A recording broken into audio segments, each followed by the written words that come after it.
चौपाल सागर के माध्यम से किसानों एवं अन्य सामान्य व्यक्तियों को विभिन्न आवश्यकता की वस्तुएं बहुत सरलता के साथ आसानी से मिल जाती है। यहाँ पर हमें हर वस्तु की गुणवत्ता के साथ उपलब्ध होती है। यह बात विधायक डॉक्टर तेज बहादुर सिंह चौहान ने शुक्रवार को चौपाल सागर में 3 दिवसीय महोत्सव के शुभारंभ पर कही। उन्होंने कहा कि महोत्सव में महिलाओं के लिए आत्मरक्षा, किसानों के लिए कृषि विशेषज्ञ के माध्यम से संवाद, सांस्कृतिक कार्यक्रम, विशेषकर युवाओं के लिए भविष्य में किस दिशा में जाना चाहते हैं उसके लिए कैरियर मार्गदर्शन, उन्नत कृषि के संबंध में प्रत्येक दिन अलग अलग किसानों की संगोष्ठी का आयोजन। जब इस तरह की संगोष्ठी होती है तो किसानों को बहुत सारी चीजें सीखने समझने को मिलती है।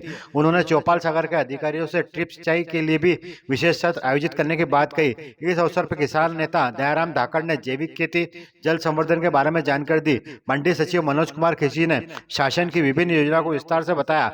इस मौके पर अतिथियों ने किसान दयाराम धाकड़, अजय आंजना, अजीमाबाद पारदी, गिरधारीलाल पाटीदार गिनोदा का शाल, श्रीफल एवं प्रमाण पत्र देकर सम्मान किया। कार्यक्रम में अजय आंजना ने बीज प्रजाति की जानकारी दी, जबकि गिरधारीलाल पाटीदार ने जैविक खेती की जानकारी साझा की।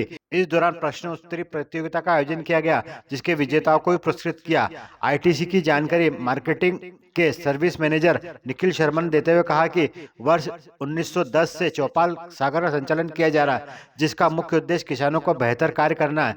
अतिथियों का स्वागत चौपाल सागर इंचार्ज अनुपम श्रीवास्तव, राकेश कुमार पांडे, अविनाश तापड़े, महेश जवर आदि ने पुष्प भेंट कर किया।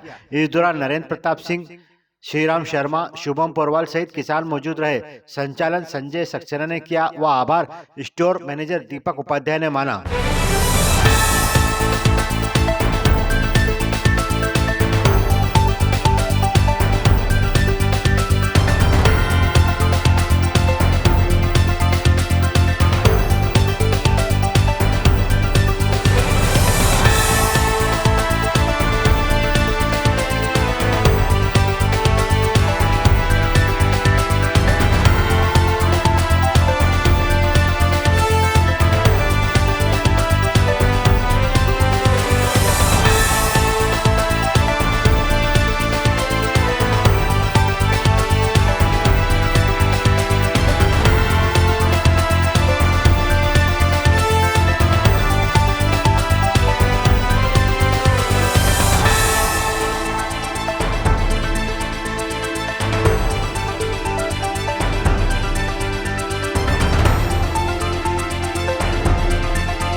गठन हुआ था और आज आईटीसी जो है वो विभिन्न क्षेत्रों में आज काम कर रही है। आईटीसी एग्री बिजनेस लिमिटेड को तो आप सभी लोग जानते हैं, सोया चौपाल के नाम से, ई चौपाल के नाम से। और इसके अलावा आईटीसी के और काफ़ी जो हैं वो बिजनेसेस हैं, जैसे आशीर्वाद आटा हो गया, यूपी नूडल हो गया, आप लोग देख ही रहे हैं, सेवलॉन साबुन। सन 2000 में मध्य प्रदेश में सोया चौपाल, ई चौपाल के नाम से आईटीसी एग्री बिजनेस लिमिटेड ने कार्य करना चालू किया था। शुरुआत से जो आईटीसी एग्री बिजनेस लिमिटेड है, इसका मेन लक्ष्य जो रहा वो किसानों के बीच में रह के किसानों के हित के लिए जो भी न्यूनतम तकनीक या साधन जुटाए जा सकते हैं जिससे कि किसानों की मदद हो, वो कार्य करना आईटीसी एग्री बिजनेस लिमिटेड का ध्येय रहा है। और उसी में जो है वो कंपनी आगे बढ़ रही है। और अभी हाल फिलहाल में कुछ 4-5 साल पहले, क्योंकि तकनीक अब इतनी आगे बढ़ चुकी है, पहले लोग कंप्यूटर के ऊपर में ही चौपाल वगैरह पे जानकारी लेते थे और अब हर आदमी के पास में मोबाइल है, किसानों के पास में मोबाइल है। तो आईटीसी ने भी जो है तकनीक को आगे अपनाते हुए जो है आईटीसी मार्स के नाम से एक एप्लीकेशन भी बनाई है। पिछले 4-5 साल से हमारा सारे कार्यक्रम जो हो रहा है वो किसानों के संगठन समूह एफपीओ के थ्रू में हम ये काम कर रहे हैं। मार्स एप्लीकेशन जो है मैं उम्मीद करता हूँ आप सभी के मोबाइल फ़ोन में आप लोगों ने डाउनलोड कर रखी होगी, और अगर किसी कारणवश किसी ने डाउनलोड नहीं करी है तो यहाँ पे जो है हमारा एक काउंटर लगा हुआ है, आप वहाँ पे ज़रूर जाएं और मार्स एप्लीकेशन को डाउनलोड करें। इसके थ्रू में मार्स एप्लीकेशन को डाउनलोड करने से ये फ़ायदा होगा कि आज की डेट में जितनी भी फसल की खरीदी जो आईटीसी करती है, चाहे वो सोयाबीन हो, मटर हो, गेहूँ हो, तो वो सारी खरीदी जो है वो एप्लीकेशन के थ्रू होती है, एफपीओ के थ्रू होती है। अगर आपको कोई एग्री इनपुट्स केमिकल्स वगैरह की अगर आपको कोई आवश्यकता कभी पड़े तो वो भी जो है वो एप्लीकेशन के थ्रू होती है।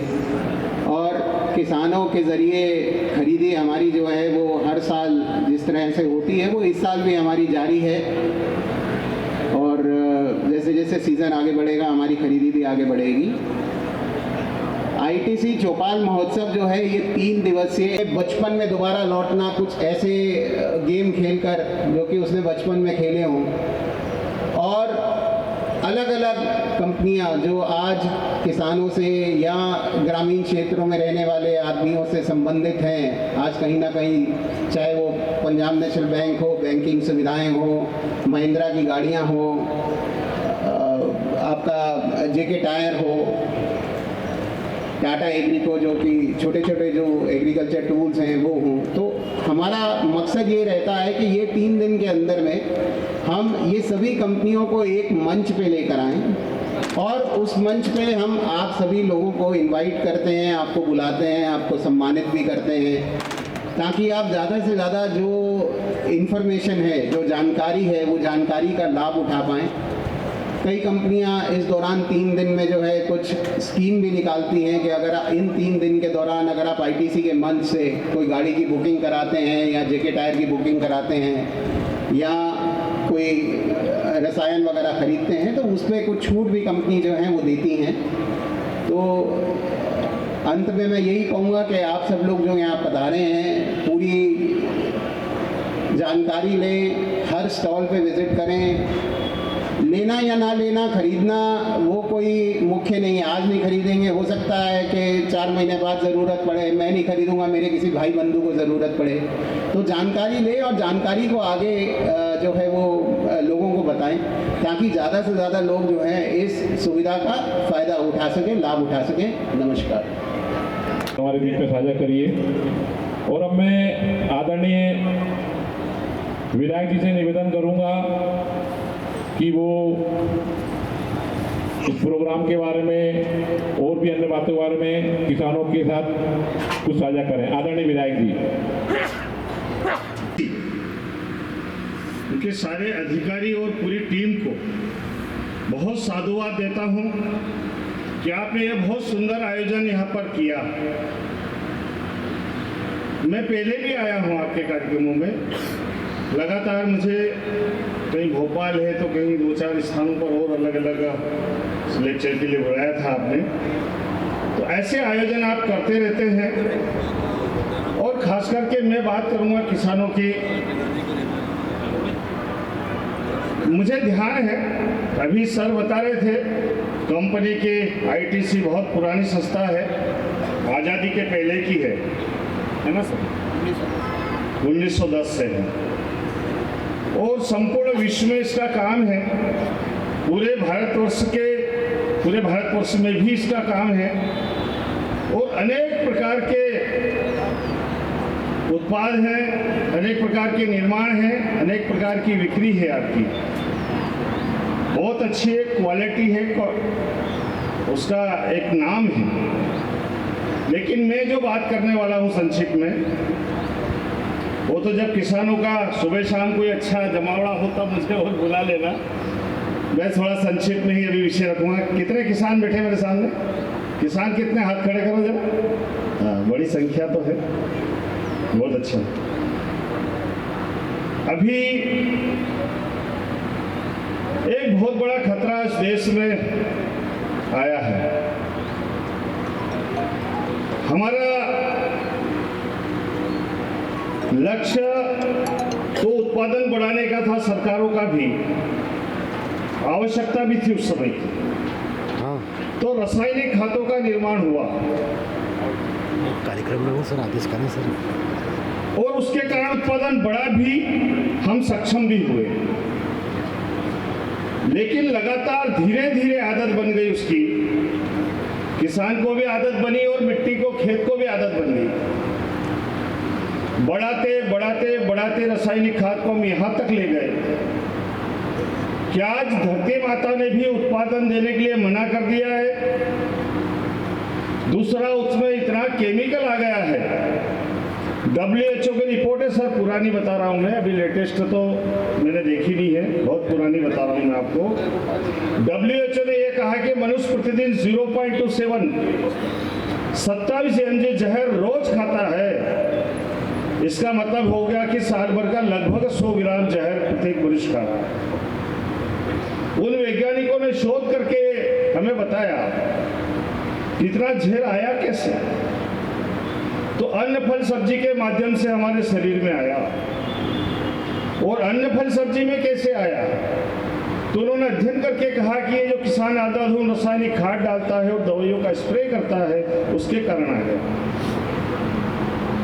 एक बड़ा खतरा हमारे सामने है। फिर से वैज्ञानिकों ने, चिंतकों ने, विद्वानों ने इस पर विचार किया और हमें सलाह दी कि हमको परंपरागत कृषि की तरफ जाना पड़ेगा, हमको ऑर्गेनिक कृषि की तरफ जाना पड़ेगा, हमको गो आधारित कृषि की तरफ जाना पड़ेगा। तो ही हम इसमें धरती माता को भी का स्वास्थ्य ठीक कर पाएंगे, हम अपने लोगों का भी स्वास्थ्य ठीक कर पाएंगे, वापस उत्पादन भी बढ़ा पाएंगे। सब बीमारी का हल उसी में है। मैंने देखा कि अभी अनेक कीटनाशक दवाइयों का भी ये कंपनी बिक्री करती है और मैंने देखा यहाँ पर बहुत अच्छी कंपनी की दवाइयाँ हैं। लेकिन मैं निवेदन कर रहा हूँ कि आग्रह भी करूँगा कि आपके माध्यम से ऑर्गेनिक दवाइयाँ कंपनियाँ लेकर के आ गई है मार्केट में, अच्छी लेकर के आई है। तो मैं बहुत पुरानी एक घटना सुना रहा हूँ। तो मुझे पूरा विश्वास है कि आईटीसी ने ये जो यहाँ पर पूरा महोत्सव का आयोजन किया है, इसकी सार्थकता साबित होगी। मैं इस अवसर पर इसके अलावा जो एक दो बातें आप लोगों से करना चाहता हूँ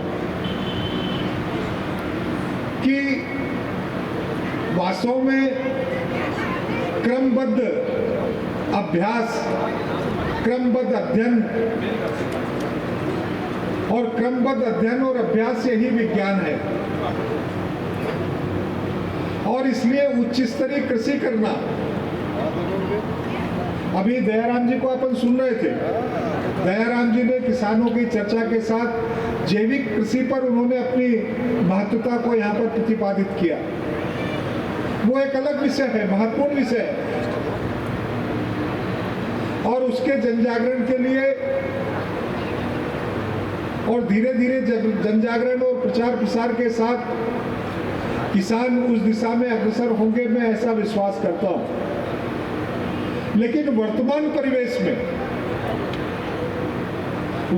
परिवेश में यह भी आवश्यक है कि किसान को एकदम 100% जैविक कृषि की तरफ मोड़ दिया जाएगा, संभव नहीं है। अभी किसान वर्तमान जिस परिस्थिति में कृषि कर रहा है, उसको इस बात के भी अध्ययन की आवश्यकता है कि अगर हम रासायनिक खादों का उपयोग कर रहे हैं तो कौन से खाद का करना चाहिए, कितना करना चाहिए और कब करना चाहिए, कैसे करना चाहिए। अगर इसका संतुलन हमने अपने कृषि में नहीं अपनाया तो उसका पर्याप्त लाभ भी हम नहीं ले पाएंगे और अपनी जमीन की, अपनी खेती की उर्वरा शक्ति को भी कम करेंगे। उसके आने वाले दिनों में परिणाम भी ठीक नहीं होंगे। इसलिए ये अध्ययन भी वर्तमान में आवश्यक है। वर्तमान में एक और अत्यंत आवश्यकता मैं महसूस करता हूँ। कई किसानों के साथ जब संपर्क होता है तो किसान ये महसूस करता है कि हमने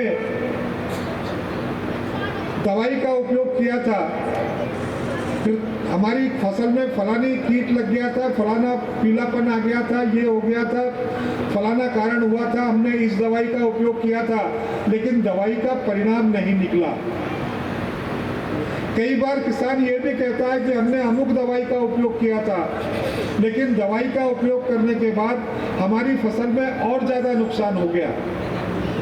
अब अगर ये सारी बातें आपको देखने को मिलती हैं, तो भी मैं वही बात कहूँगा जो बात मैंने कही है कि हम किस कंपनी के उत्पाद का उपयोग कर रहे हैं, हम किस कंपनी की बनी हुई दवाइयों का अपनी कृषि में उपयोग कर रहे हैं। अगर इसका ज्ञान भी हमको नहीं है, इसका अध्ययन भी नहीं है हमको, और किस परिस्थिति में किस दवाई का उपयोग करना चाहिए, ये भी अगर इसकी जानकारी नहीं है, तो हमारी स्थिति अनजान आदमी में अंधेरे में लट घुमाने की तरह होने वाली है।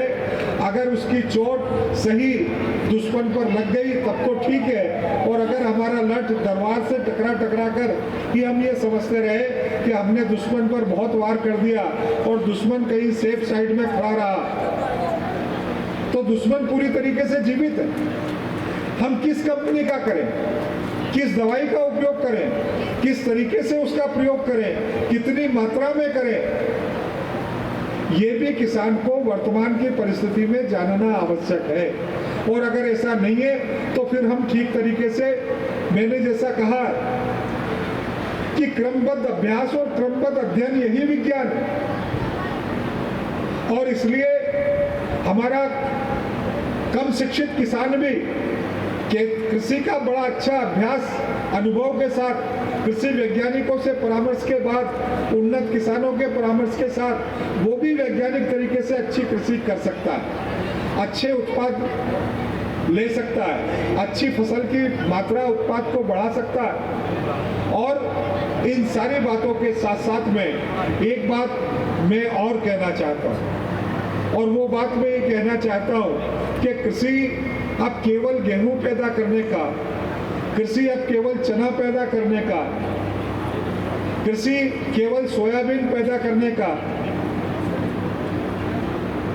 आप एक बार ध्यान कीजिए, और जब आप ध्यान करेंगे तो मैं आपको बहुत गंभीरता के साथ कहना चाहता हूँ, आप मेरी बात को स्वीकार करेंगे कि आपका हर पड़ोसी की खेत, उसका पड़ोसी खेत, उसका पड़ोसी खेत, या पूरे गांव में 90% लोग अगर बारिश के समय में फसल उत्पाद कर रहे हैं तो सबने सोयाबीन लगाया है।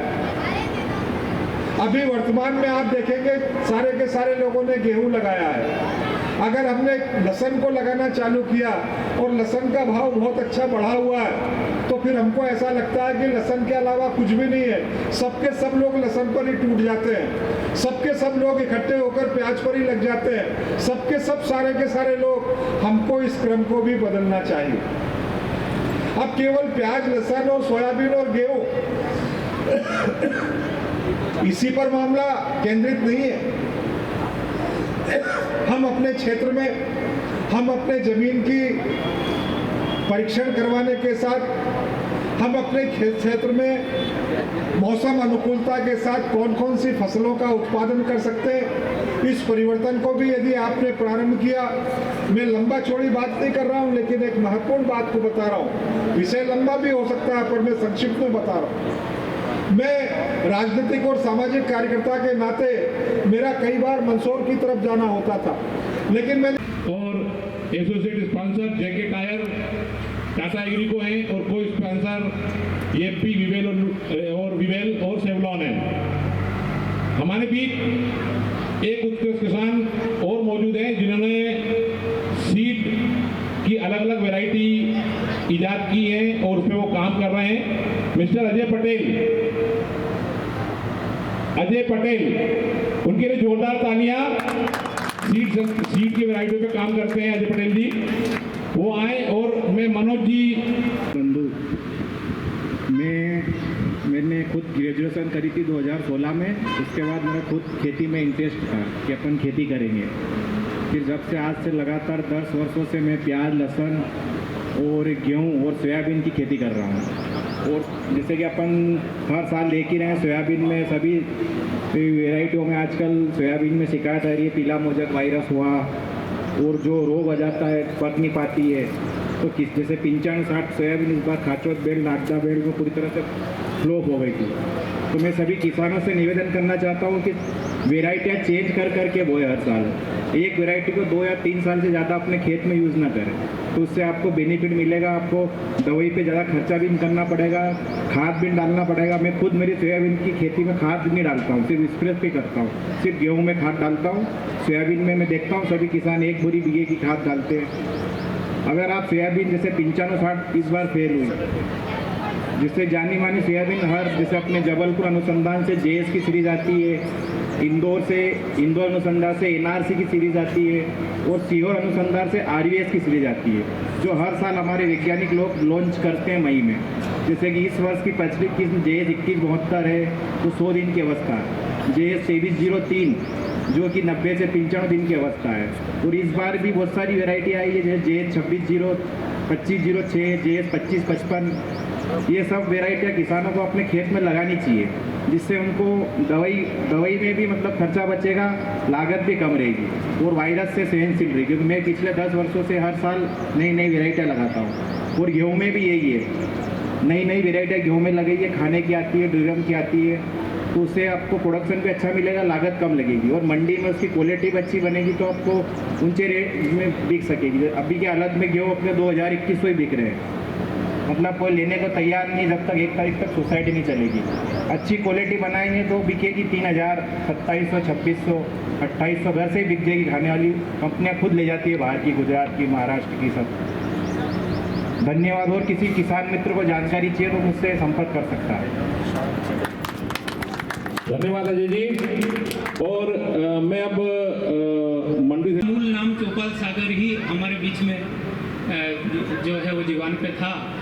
कुछ सालों से इसको हम ITC बहुराष्ट्रीय कंपनी ITC के नाम से भी हम लोग इसको जान रहे हैं।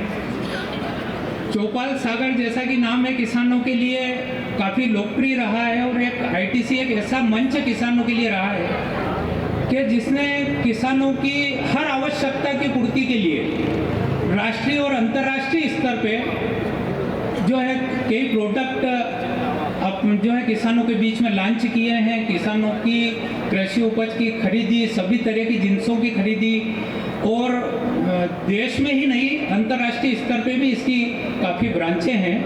और जहाँ तक मुझे याद है कि मध्य प्रदेश में 150 से 200 के आसपास चौपाल सागर ITC की ब्रांचेस शायद उपलब्ध हैं।